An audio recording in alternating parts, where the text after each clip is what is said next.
Hey there, and welcome to Your Worth Your Way, the podcast that's all about helping you understand that you are worthy of prioritizing your own joy without feeling selfish or guilty.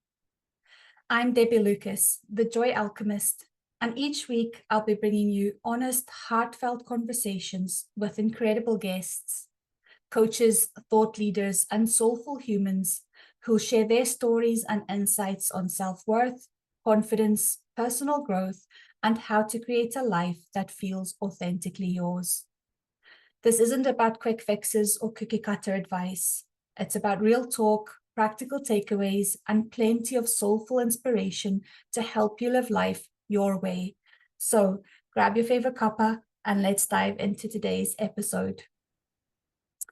So today I am joined by the very vibrant Sabine Schoepke, a dynamic entrepreneur with over 35 years of experience, now dedicating herself to helping others redefine midlife and create an aligned financial freedom. A trailblazer and disruptor, Sabine sold her latest company and retired at 51, shifting her focus to guiding others. Her journey spans 7 businesses, a best-selling book, and professional bodybuilding, all of which fuel her unique, authentic coaching style. Sabine empowers clients to embrace true success, grounded in alignment, purpose, and joy. And we'll be diving into aligned success versus the hustle culture, the nervous system doesn't lie, and how we build wealth, joy, and freedom without the burnout badge. So welcome, Sabine. It's lovely to have you on the podcast today. Thank you, Debbie. I'm so happy to be here. Thank So you. we were just speaking before we started recording. I've been connected with you on LinkedIn for quite a while now, and I know a lot about you and what you do. But I'd love for you to tell the audience and the listeners a little bit about your story and what led to the work that you're doing right now.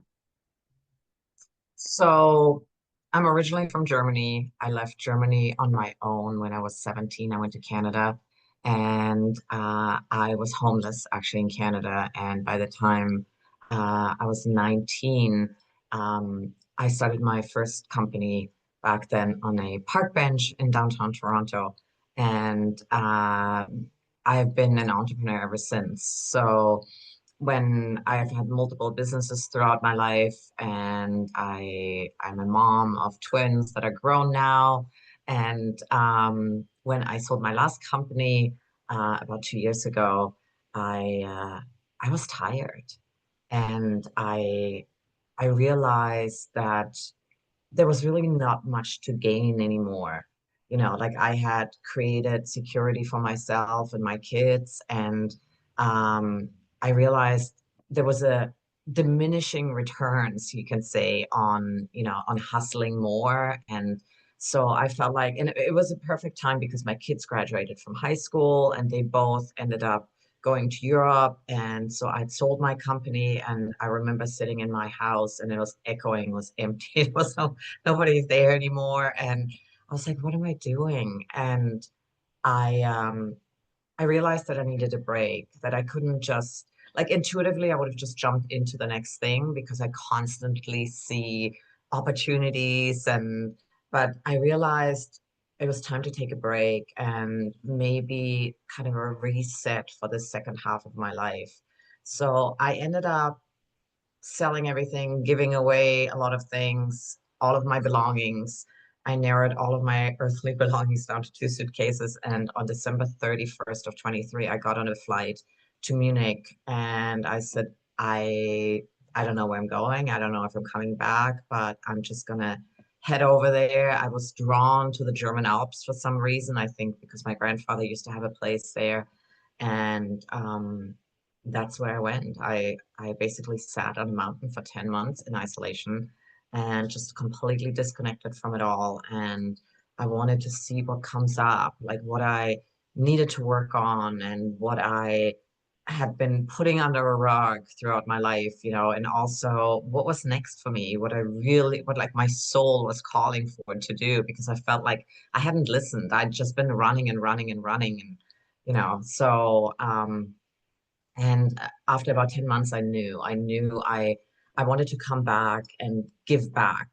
And I realized that all of my experiences in my life had brought me to this point, but had also given me tools that not only helped myself to create financial freedom and independence, but also that there was a almost like a greater calling to it, that these tools, I found and created these tools for myself so I can now give them back to others who need that, whether it's for business on how to build businesses that are aligned with who you are and create financial freedom for you at the same time, but also about life. I had experienced a lot of crazy things that, and I had realized that everything I experienced had really at the end like propelled me forward and made me stronger and better. And so I finally had time, to sit down and really create a life, like a timeline of my life. And I connected the dots and it was so beautiful. It was like, wow, instead of like, sure, it was hard, but like it didn't bring me down for long. Instead, these were all things that helped me to become more and better and grow. So I felt like I had a lot to give back. And actually, my daughter came to visit and um, almost at the 10-month mark. And she said, Mom, I think it's time to get off the mountain. And I said, What do you mean? And she's like, Well, A, you're getting way too comfortable in isolation. And B, you have gifts to give to the world and the world needs you. So please come back. So she's in Switzerland. So it wasn't about her. It was really about me and my life. And she's very an old, she has a lot of old wisdom, it seems like. She's very intuitive. And so I ended up packing up my two little suitcases and I went back to California. And so I came back here about 6 months ago. And again, I didn't have all the answers. I didn't know what it really meant. But I said, well, I'm here to serve. I'm here to share. I don't know what that looks like, but I'm gonna figure it out along the way, like I always have. And so that's what I'm in now. That's what I'm doing. And I'm enjoying it. I mean, it's a little sometimes nerve-wracking because I want to have the answers. I'm like, is this it? Like, is this what I'm supposed to be doing? But it's very exciting.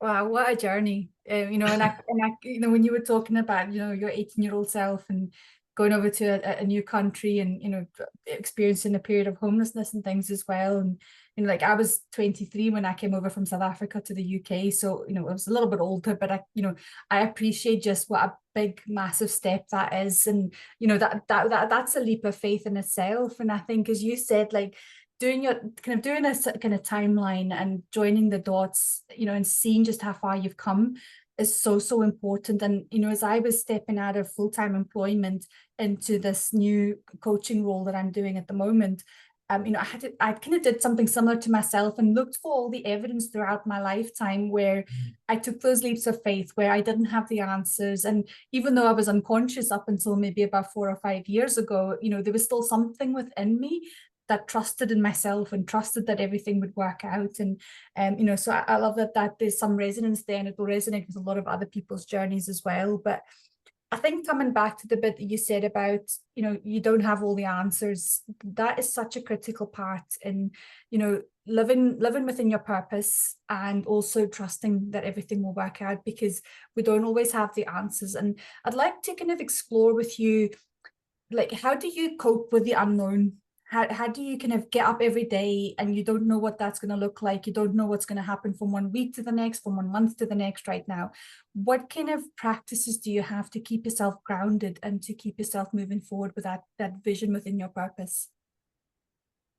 That's a really good question because like even now, like yesterday I had a day and I felt really discouraged, and I really questioned what I was doing.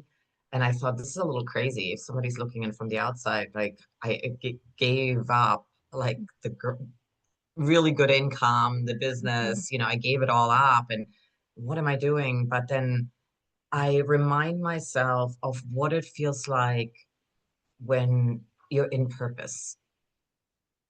There's this flow to it. And I remind myself, okay, if you take the anxiety way or the shoulds or like, oh my God, what's the world thinking? And I have that. I had a discussion with my daughter about that yesterday. And she said, Mom, actually, nobody cares. Thanks for the reminder. Thank you. That's a 21-year-old. It's like, well, nobody cares.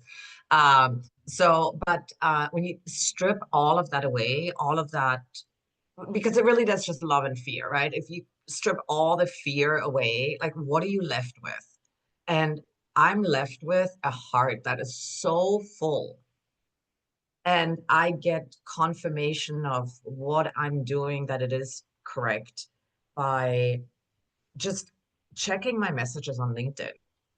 Like the messages I'm getting where people are like, oh my God, this so resonated. Thank you. You really helped me with what you wrote. Or like I got this tool from you and it like I've been in years of therapy, but it cracked me open and I finally found my way. Like these messages I get now on a daily basis are confirming that I am doing the right thing. I am living in purpose. And that just makes my heart so full and helps me to like really redirect my attention, right? From like the fear focused to the okay, we're good. This is really awesome. And and then when it comes to like having fear about the future, about finances and that kind of a thing, it's like, okay, wait a second. Like, let's take inventory of where we've been. We have done this 7 times over. And every time, let's remind ourselves because we forget, right? We forget how hard it was. We forget the hard times. It's like with kids when they grow up, you only think of the beautiful things and you miss them being little, but you don't think about how hard it was the sleepless nights or them being sick, right? So you forget all of that. And it's the same with anything else in life, I feel like. So I try to take a step back and look at my history and say, wait a second, it was hard every single time you have done this. And it's okay. And that's why it's supposed to be hard because that's just how life works. If it's worth something, then it doesn't just fall into your lap. And everybody who pretends like, oh yeah, I did this overnight, like they're not telling you the truth. Nothing happens overnight. Nothing happens without effort or dedication or discipline. It just doesn't work that way. And just reminding myself of that really helps me. Yeah, I love that. Thank you so much. And I think, one of the things that you spoke about at the start, there was like, what have I given up? And I know that, the same for me when I was resigning from my kind of employment back in February of 2025 this year. Like all I could see was I was giving up a secure, stable job with a really good salary and stepping into this world of like, I don't know what's going to happen.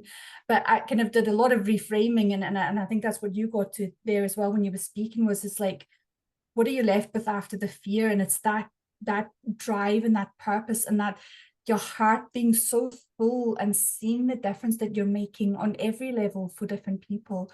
And I think that, when we can focus on what we're going towards, that's much more attractive than what we're trying to get away from, because that will keep pulling us back into that mindset, that stuckness that we've come from if you're moving away from something else. And I think the other point that you made there about, success and these breakthroughs doesn't just happen overnight. And I've had this conversation so many times with other guests that, we can sit here and say, yeah, we're able to take these big, bold leaps and step into the unknown and be confident about it or appear confident about it.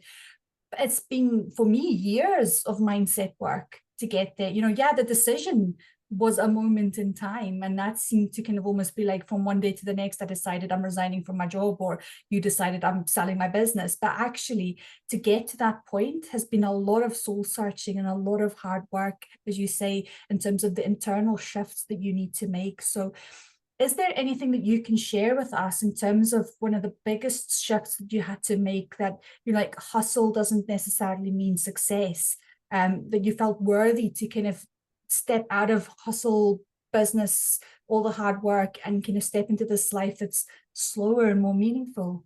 Not that your other businesses weren't meaningful, sorry. No, they were very meaningful. And I think there's a time for everything. And each one of those businesses was really like a soul project. Like when I look back, what I created, the workplace for women I created, and that I worked with nonprofits to give back to homeless children, and it was very meaningful. But then I think there's a shelf life to it, and we evolve, with the work that we do, um, and then we need to move on. And I think the thing, like one of the biggest things that helped me, when I realized that, was that um, we never arrive. There is no arriving. And once you realize that, I think all the judgment of like, well, uh, like why aren't you happy? Why? And I realized that when I after my kids left, and I cleaned out drawers and stuff, and I found an old vision board underneath a desk. And I looked at that. I sat on the floor and I looked at that and I was like, oh my God, every single thing on this vision board, every box is checked. And then some. And why am I not happy? Mhm. Well, obviously in the first instance, I was very judgmental of myself, and I was like, why are you not happy? What's wrong with you? Why are you never happy? But then I realized, wait a second, there's something missing. And also, why is there something missing? Because you evolve and you grow by the challenges and by achieving. And then you're like, okay, I'm ready for the next. And I think that's our most basic human nature, is that we're growing constantly. So if we don't adapt to, and if we don't use our feelings, our emotions as red flags, it's like forget judging them, but recognize them as a red flag. Like, okay, what's going on? Why am I not happy? Why am I not happy in the relationship? Why am I not happy in my job? Well, kudos to you. You have grown. And maybe the people around you, the relationships haven't grown in the same direction as you have. Again, there's no judgment. We're all on our own journey, but also maybe you have outgrown the job. Kudos to you. Okay, so I always call it leveling up. It's like in a game, like Yeah. we're leveling up. So what might this look like? And I think then our responsibility is to have the tools, have the support to get clarity of what it is that is next for us. And and that's a beautiful thing. It's not, there's no judgment on, well, you're never happy. Or people used to say to me, you change your mind a lot. Well, yeah, I changed my mind from, like, my circumstances today are different than they were a year ago. So now I have a different, I don't know, intention, a different goal, and that's a beautiful thing.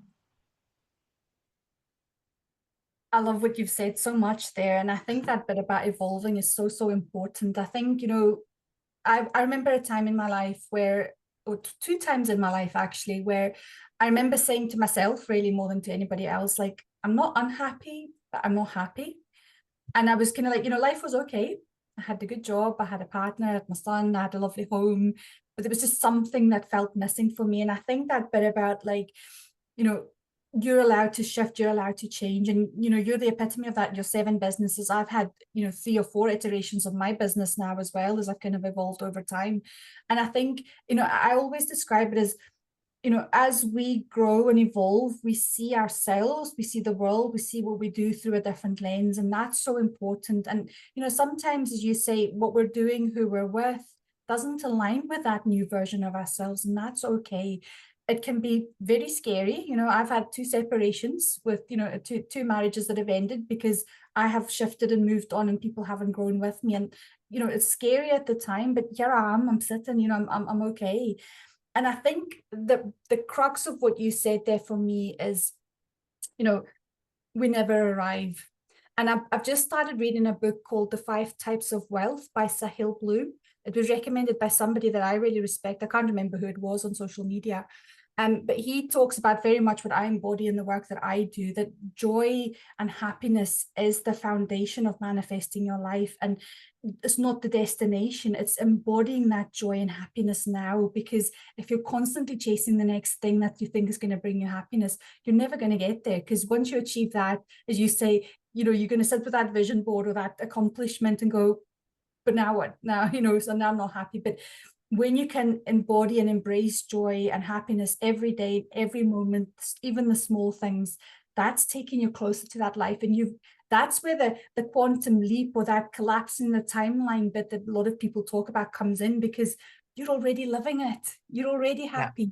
You're already, loving the home that you're in. Even if you want a different home or a bigger home, that's absolutely fine.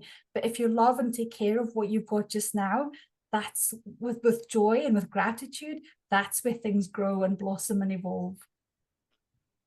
And I understand that it's a simple concept, but it's not easy to do, especially I would say the world we live in, Mm-hmm. and with social media, and where you constantly faced with, oh, well, this is better, this is bigger, like this is what you should be aiming for. I think it's very difficult to not be pulled into different directions and be distracted. So I totally agree with you, but I think it's really important to point out that this is something, um, I think will always be challenging for us, especially in our lifetime. But I think having the awareness for it and being mindful and conscious of it, that's the most important step. And then, yeah, you're gonna catch yourself where like oh my God, I had the most incredible cars when I used to have my business, and I was a big Porsche fan, and then I came back as a different person, and none of that mattered. And but every once in a while, I see a Porsche convertible zoom by, and I'm like, oh, and then I'm like, but it didn't make me happy, But I catch myself where I'm like, that looks, oh yeah, and then I'm like, no, it's not. So I think it's always going to challenge us, and but we're in charge of how much we're letting it affect us and how mindful we are to it. I think you've hit the nail on the head there, that presence, that consciousness, that awareness. Because, if something is triggering us or evoking an emotion, like you described it with the Porsche, it's about like, well, what is that teaching me? What is that showing me? What is still there that's kind of like niggling away at, my psyche, my mindset? And that's where the growth comes. That's the work, because as I said, you can coast quite unconsciously with the blinkers on and just think, right, okay, I've got my life and I'm quite happy. It's not great, but it's okay. But when you start becoming aware of that and you start digging deeper and becoming curious, that's where the shifts start to happen. And sometimes they're so small you don't even realize. And other times they're like, okay, I get it now. Right. That didn't make me happy. And I talk a lot about, like the Instagram lifestyle and why are we pursuing certain things, like the big homes, the big cars, the luxury holidays? Is it because we think other people will think we're successful? Other people will be envious? If it brings you joy, if driving a Porsche brings you joy, and I know for some people cars are a big thing, knock yourself out. I don't care about cars. I've got my car. Right. It's like, I don't know, 8 years old or something. I love it. I love my car and it's not important to me. I would rather have the time to spend with my son, to go to New York City where we're going in a couple of weeks' time for his 18th birthday. I would rather spend my money on that than spending Yeah. money on a car. It's whatever makes you happy and what brings you joy. And I think that's so important. But I want to come back to another point that you talk about a lot in your work around the nervous system and nervous system regulation, because you kind of touched on that when you were saying we'll have things in our life that trigger us there. What's going on in the world in various countries is, quite saddening and can bring you down. So a lot of what I do is around nervous system regulation, because I believe that, you can't manifest the life that you want if you're dysregulated, if you're kind of living from fear, if you're not feeling safe within yourself. So what does that look like for you, and how does that look like in your life? So for me, it's really movement. Um, when there's quick little things I do, like if I've worked for hours or I get into a rabbit hole, and I don't have a lot of time, I'll just go out and I walk in I'm Southern California, so it's usually nice. And I'm like a block away from the beach. So you can get a quick fix really easily, just catching some rays and looking at the ocean. But the big thing for me has been working out. And I learned that through, and again, it was something horrible that happened that became an amazing gift to me. I had a home invasion. I was attacked in my sleep in my own home and beaten up and almost raped. And I got away, but I had terrible PTSD. And I honestly thought, after everything I'd already experienced in my life, I thought, this is going to break me. Like, I didn't know how to deal with this. And there was a lot of legalities afterwards, which dragged the whole thing on for like a year and a half. So I was really struggling. I started to drink. I could barely get out of bed. It was really, really hard. And throughout this, I discovered working out, like really working out. And I felt because of it, I fell in love with lifting weights and at 49 became a professional bodybuilder. And it changed my life. So that's what I mean, like connecting the dots. I looked back and I'm like, something really awful happened that really wasn't my fault. Like I was asleep in my bed, you know. So, but not despite of it, but because of it, my life changed so much. I went from going down this rabbit hole really badly to living the healthiest part of my life by working out, by really dialing in my nutrition, finding out what I'm allergic to, what's good for my body, what's not, supporting my body in the growth, um, drinking enough water, getting enough sleep. Like when you're a bodybuilder, you need to dial all of that in order to support the growth of your body. So it became a beautiful, beautiful thing that even to this day, when I'm struggling with something, I know I need to go to the gym. I go to the gym and I learned to turn it into like a meditation. Like when I lift weights, I focus on that one single muscle and I can tune out everything else around me and just go inward and focus on my physical inner whatever is going on, you know. And it's beautiful to me. It's so zen, it's so meditative, and I'm not saying everybody needs to become a bodybuilder, but I think there's things that really resonate with each one of us that make us feel really whole, really good, really balanced. And I think in many cases it has to do with movement. And so if we can find out what that is in alignment with who we are, then oh my God, it's yeah, it's a really beautiful thing. I love that you mentioned movement because, a lot of the what I talk about is, like emotions are energy in motion. And if we don't I move always through it's if the, it's a saying that yes, people talk about a lot in our world. And if you don't allow them to move through you and kind of out of your body, they'll become stuck. And that's where as yes. people say, that this ease starts, that's where you become unwell. And I think, movement is free. Yes, you can join a gym and you can go do the big workouts, but walking is free, dancing is free. Literally, I like the last week I was dealing with a situation and it was causing me a lot of like angst and frustration, and I literally just stood and shaked and I punched the air and I stomped and I just got all my anger about the whole situation out. And then I was like, okay, I could feel my shoulders drop, I could feel my body easing, and my nervous system coming back online again. And before I would have got myself a complete meltdown about it. It was nothing as as traumatic as what you experienced. But I think that the other point that you were talking about there, about like not despite of but because of, and that's I call myself the joy alchemist. And the alchemy bit is turning your experiences, good, bad, or indifferent, into a lesson and a blessing that you can use to move forward, that you can use to improve your life and continue to grow and evolve from that. So what a beautiful example. And I'm so sorry you experienced that, but honoring you for making something from that. And look at you showing up now. Yeah, you know what? And I was afraid for the longest time to share any of my struggles, you know. Mm-hmm. But I've realized that there's a way of sharing this, not in a victim mode, but in a, you know what? let me share what I dealt with, like really truly dealt with, and how I have not only overcome it, but come out stronger and better on the other side. And I think then those things, to share those things, are really, really beautiful, valuable lessons that we can share with others, where they can see themselves in the stories, maybe not in the exact same thing, but comparable and like, okay, if that worked, let me try that. And then my mission is accomplished, of sharing my gifts with the world. Yeah.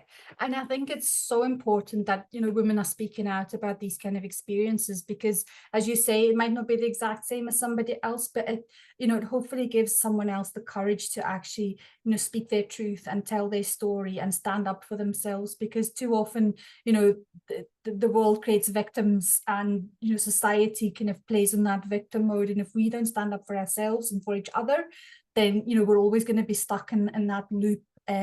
So you're truly an inspiration, and I really appreciate and thank you for sharing that with us.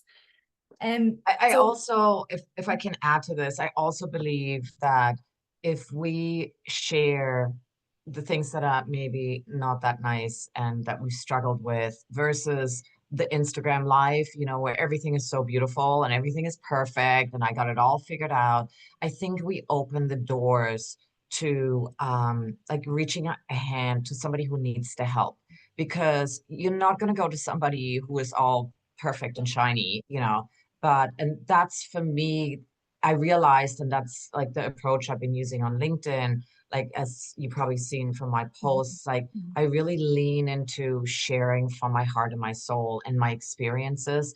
And that has made all the difference in the world, where people feel welcome to come to me with what they're struggling with, because they know they have somebody on the other end who can maybe relate to them, or who's compassionate, or might have some advice, or so that I think is so important for us to, because we're not meant to do it alone. We're not meant to do life alone. And with everything I've experienced in my life, I've always been lucky that I have met people who were there to support me and lend me a hand. And I think that's just what it takes in life.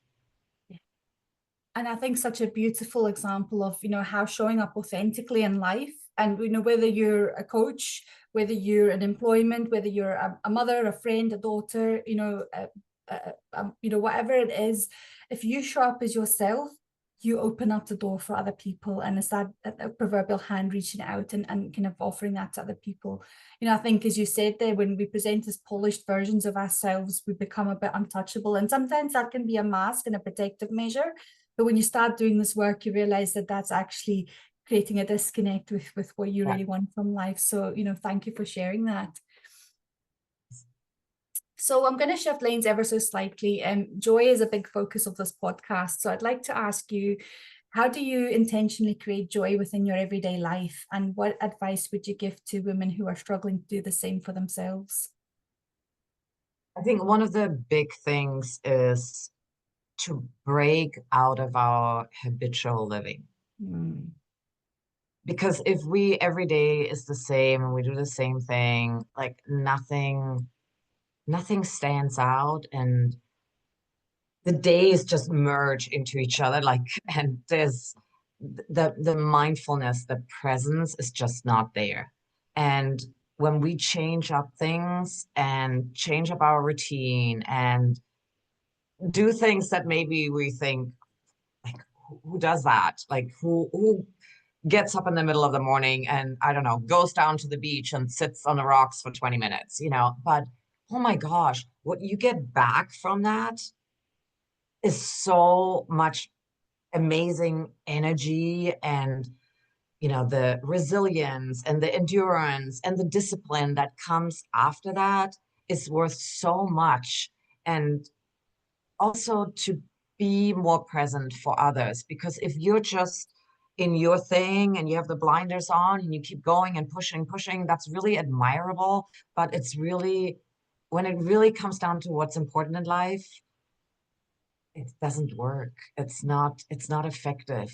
So when I realized that I'm maybe again like going down a rabbit hole or losing myself in something, becoming a little OCD on something, I'm like, okay, snap out of it. What are we gonna do? Like, oh, I have some little plant seedlings. Let me plant those. Take a break, or go outside or go downstairs and sit in the sun for 20 minutes and just watch the world go by. Like, do something, just break it up, break out of it, and beautiful things will come from it.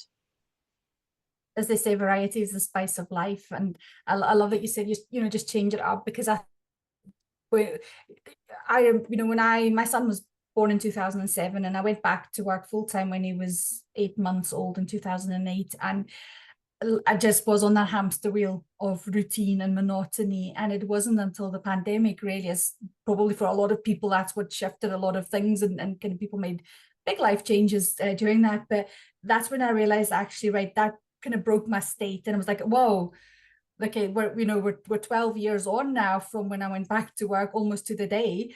And like, this is not, this showed me a different way of life. I was at home, I was able to be with him. And that's when I kind of started on this journey of creating my own business. But yeah, I think, yeah, breaking the monotony of life is the only way that you can start stepping out and start being more present in a way, because you can then start seeing things with a different lens. So thank you for sharing that. Of course, my pleasure. So I am sure that, first of all, thank you for all your stories and insights, Sabine. And one thing that really stood out for me was that bit about kind of like connecting the dots of your life and really appreciating how far you've come, those leaps of faith that you took. And somebody, I can't remember who said this, but it's like, you've survived 100% of your worst days ever. And I think we forget that sometimes, that we are Yeah. stronger than we think. And even in the times where we thought we're never going to see the light, we were still here to tell the story. So that's a big takeaway for me. And I'm sure that my listeners will want to find out more about you and what you do. So where's the best place for people to find you? So I have a website which needs to be updated a little bit because I've evolved so much over the Mhm. last few months, but there's a website called thepowerlifecoach.com. And then also recently I shifted gears because like I said, I was trying to find my way. I came back and I thought, oh, I'm just going to be a coach. But then I realized that the people who needed the help the most couldn't afford Mhm. $3,000 to $6,000 programs. Mhm. And my goal and intention anyways, I was like, I'm not doing this to build wealth. This Yeah. is not my intention. So I kind of slid into that until I realized, oh, I don't like this. This doesn't feel good. And this is not Mhm. who I want to reach. So I started to build a library with all of my tools when it comes to building businesses, because I really know how to see opportunities and build businesses and make money. I'm really good at that. But then also, I've experienced enough things in life to have tools that I can share with people about life, reinvention and resilience and overcoming things. So, all of these tools I now started to brain dump into basically little mini courses that I am collecting in a library on Etsy, out of all places, and it's called the Power Life. And there, people have an opportunity at very low prices to get a hold of these tools, and they're very really interactive still because I share a lot of my own insights, my own stories in those tools. And yeah, and then if anybody is still interested in working with me or just having a power session or a brainstorming session, you can also connect with me on either Etsy or my website, and of course on LinkedIn, which is under my name, Sabine Schoepke. Amazing. I love that you've made what you do so accessible to people. And it resonates a lot with what I do as well, because I have paid the big bucks for some of the coaching courses and they have transformed my life, but there's been times where I haven't been able to do that, and I've been really grateful for having smaller courses that have meant that I can still do some of the work until I get to a point where I'm able to do something else. So thank you, and we'll add all the links to Sabine's resources and her website in the show notes as well. Thank you for Thank coming on you. today. It's been a pleasure speaking with you. Same here. Same here. Thank you so much for having me. I appreciate you. Thank you. Thank you so much for tuning into this episode of Your Worth Your Way. I know that you'll be walking away feeling inspired and ready to embrace your worth and prioritize your joy. If you loved this episode, I'd be so grateful if you could leave a review or share it with someone who needs a little bit of encouragement today. And don't forget to hit that follow button so that you never miss another episode. And you can connect with me, find out more about my guests, the podcast, and what I do at debbielucas.me/links. And if you don't already, follow me on your favorite social media platform. I'd love to hear your thoughts and continue the conversation there. And until next time, remember that you are worthy exactly as you are.